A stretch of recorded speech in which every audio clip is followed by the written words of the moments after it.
Guys, today we're gonna do a little springtime farm tour. I'm trying to get everything in order before the season really kicks off, and so just gonna kind of walk the farm and show you all what we got going on. So for one, we planted out a bunch of strawberries. These have gotten eaten back in the past by deer. These are some that have been here for previous years, and then these are like the new ones we planted out. And so, you know, since pretty much since 2021, deer have kind of been a bigger and bigger issue out here. So another kind of new addition to the farm is this guy over here, Mr. Rocco. Rocco's still a pup, but he's a good dog, and I guess he likes to eat grass. We've got our comfrey flowering already, and so what we're gonna do here is we're gonna cut this back, and we actually use a lot of comfrey here on the farm. We use it as fertilizer. These leaves make great fertilizer. So what we'll do is we'll harvest the leaves, and we'll kind of fill up a big bucket of comfrey leaves along with some leaf mold and a little bit of potatoes, and we do a soak, and then we will basically feed that to our plants. It's kind of a method known as Korean natural farming, and maybe I'll do a video on that in the future. I'm still kind of new to it, but we've been playing around with it, and so far, yeah, you can really see the results.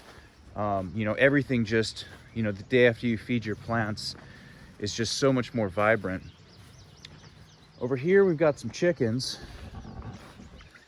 little chicks, and I'm keeping them in here until they're a little bit bigger, and then we will put them down where the chickens go. But yeah, let's walk the field.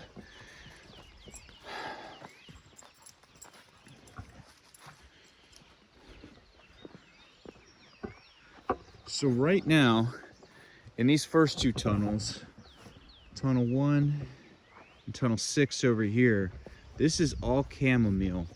And we put this in kind of as a ground cover last year to kind of experiment with how it does, because I read that chamomile will actually increase the essential oil production of whatever it's grown with. And so we did our hemp along with the chamomile, and it's kind of nice because you don't really have to weed it. And so here we've got our autoflowers. This is a variety called Sour RNA by Oregon CBD. It's a high CBD autoflower, and sorry guys, that dog. Anyway, it's yeah, so we're autoflowers, for those that don't know, are basically, you know, most cannabis is photosensitive, meaning that once the day lengths get shorter, it's going to go to flower. Autoflowers kind of have it written in their DNA that they're going to go to flower automatically no matter what the light is doing. So right now, when we have longer days, if I were to plant out a full season hemp crop, that thing, it would be 15 feet, 16 feet by the time fall rolls around. And that's not really great for what we're trying to do. That's a huge plant to work with. So with autoflowers, we can essentially sneak in a 2 crops a year. And so we'll harvest this in summer right before our full season plants go out in July. And then we can kind of get 2 harvests, because right now we are sort of running low on CBD oil. In this bed over here, you can see we've got a lot of calendula just coming up along with the chamomile, and then our little baby autoflowers. And this is a CBG autoflower, and we're going to be playing a lot with CBG, CBDV, a lot of these other cannabinoids that are non-psychoactive but have really, really cool medicinal effects.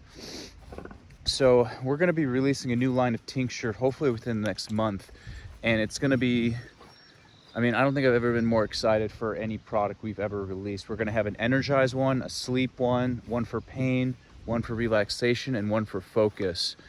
So keep an eye out for those. Here we've got our asparagus field. You see these guys popping.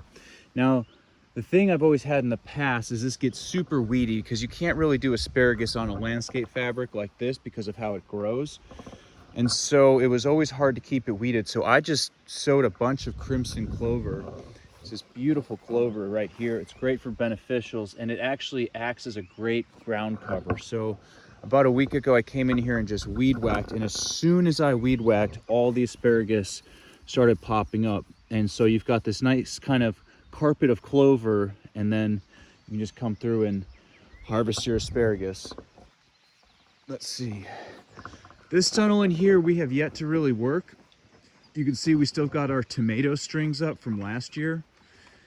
And so we're gonna be probably putting tomatoes and basil in here again. We'll kind of interplant with tomatoes and basil. These are great tunnels for tomatoes because they're taller, so it really allows them to climb. We've got our garlic over here. This is a variety called Music. It's a super loud, pungent variety, and garlic's something I'd like to do a lot more of. It's a great crop. It's always in demand, and we use a lot of it. So this tunnel over here is kind of a little bit of everything. It started out as onions, and then we planted lettuce, and we've also got, you know, beets coming up. We've got carrots coming up. Over here, we've got some French breakfast radishes coming up, and we've even got potatoes in the middle. It just kind of turned out that way. I don't normally like to put this much different stuff in one area, but it actually seems like it's doing really well. All this stuff seems to be thriving in here.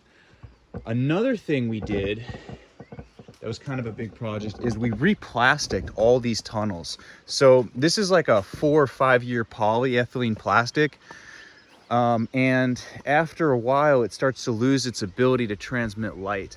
And so we had to go through and change the plastic on each one of these tunnels, except for the 2 tall Gothic ones. So, you know, that's like 6 tunnels. And that was a pretty big project.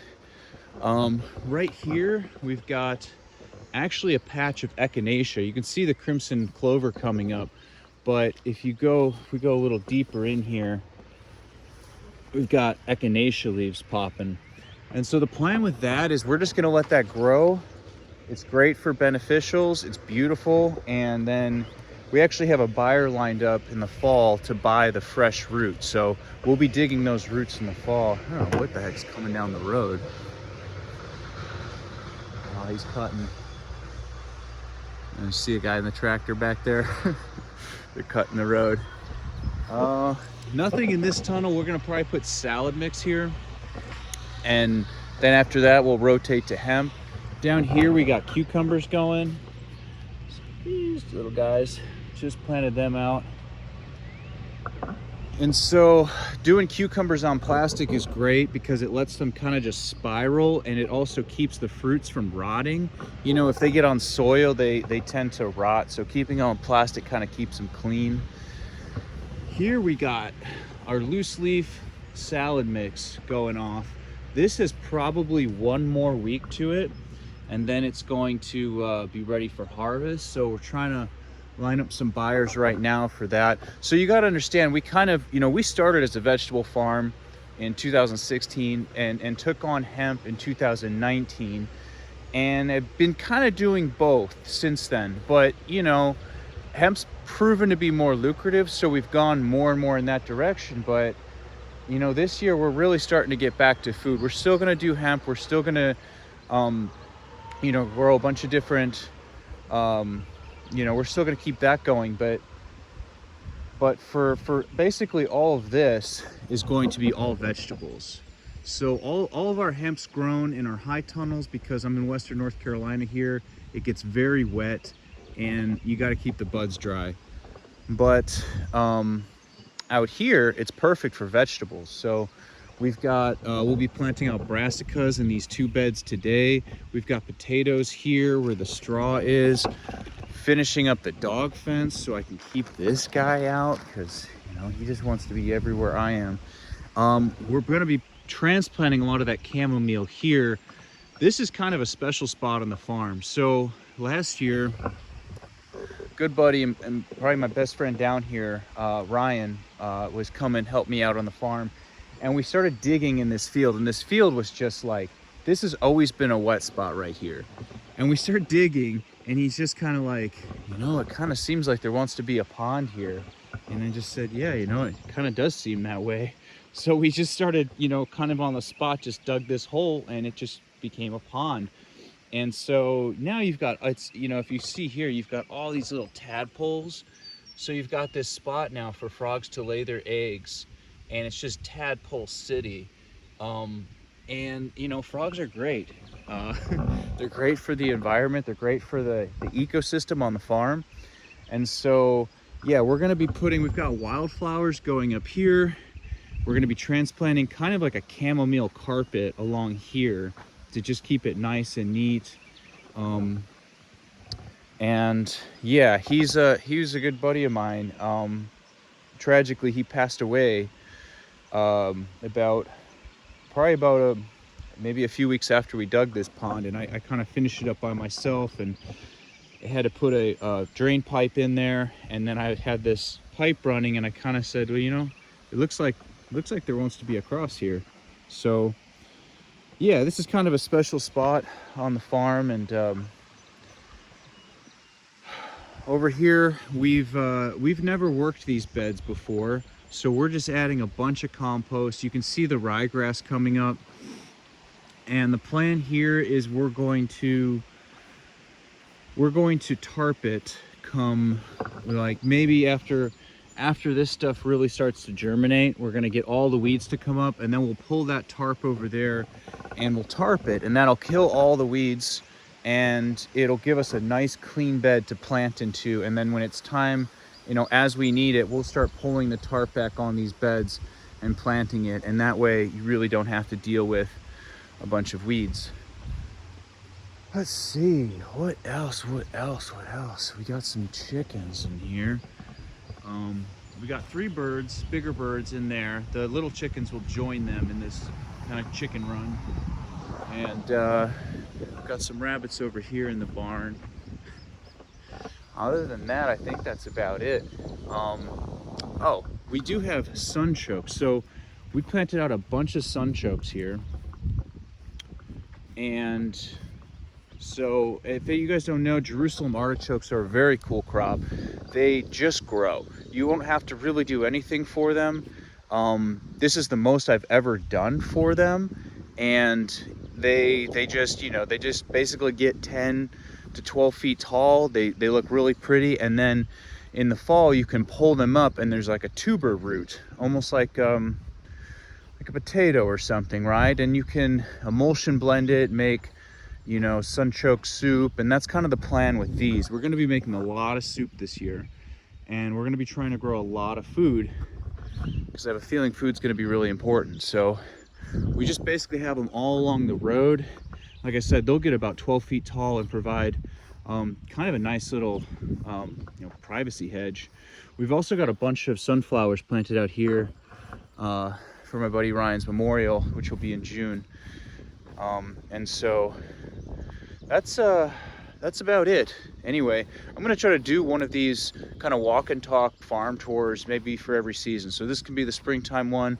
Maybe we'll do another one come June or July when we're planting out the hemp, and then maybe one more in the fall. So anyway, thank you all for watching, and I'll see y'all next time.